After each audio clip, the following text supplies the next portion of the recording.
Les arts martiaux mixtes ont beaucoup évolué depuis la création de l'UFC au début des années 90. Les combattants sont plus populaires que jamais, leurs duels sont vus par des millions de personnes chaque mois et rapportent des sommes importantes aux promoteurs. Cette popularité se fait sentir dans les gymnases spécialisés. Uniquement dans la région d'Ottawa, on en compte maintenant des dizaines. Chaque jour, des milliers de personnes pratiquent différentes disciplines reliées au combat ultime. On a des programmes qui touchent un peu tous les programmes des arts martiaux mixtes, du kickboxing, du jiu-jitsu et tout ça. Et ce qu'on trouve, c'est qu'il y a beaucoup de fans d'arts martiaux mixtes qui aiment juste regarder et pas participer. Mais on trouve qu'il y a beaucoup de gens aussi qui veulent faire du sport, qui soient connectés avec leur passion. Le club K2 d'Ottawa compte plus de 1500 membres. Selon le propriétaire, la popularité de l'UFC a grandement influencé la pratique du sport. C'est excitant, c'est très facile à comprendre. C'est deux personnes dans un match. Un qui gagne, qui perd, c'est pas comme regarder le baseball. Moi, je comprends toujours pas ça. Rory McDonald, qui sera en finale du gala le 18 juin, s'entraîne au TriStar à Montréal. Le gymnase, qui a une succursale à Gatineau, ressent l'engouement plus que jamais. Je pense parce que c'est réel.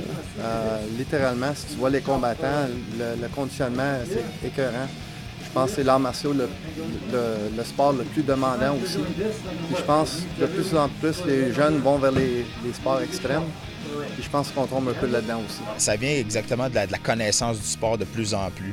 Le monde ne s'arrête plus à voir juste deux gars d'une cage qui se frappent dessus. Ils essaient de comprendre un peu plus loin. Le monde apprécie plus l'ensemble du combat maintenant que juste deux gars qui se frappent dessus là, pour avoir comme un combat de boxe dans le fond. Ils comprennent que c'est un sport complet.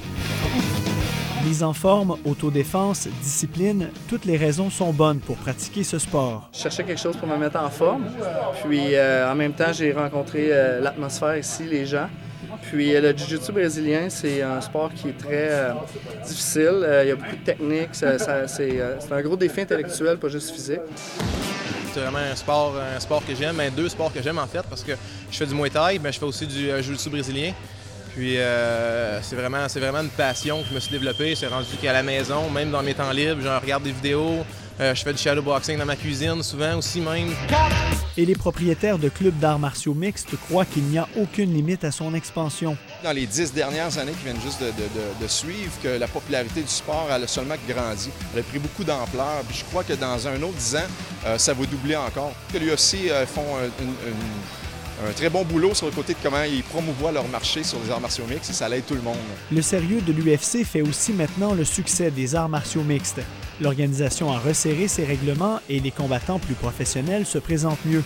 Les arts martiaux mixtes ont peu à peu effacé la réputation de sport barbare qui a longtemps collé à la peau des athlètes. Ici Jonathan Jobin, Radio-Canada, Ottawa.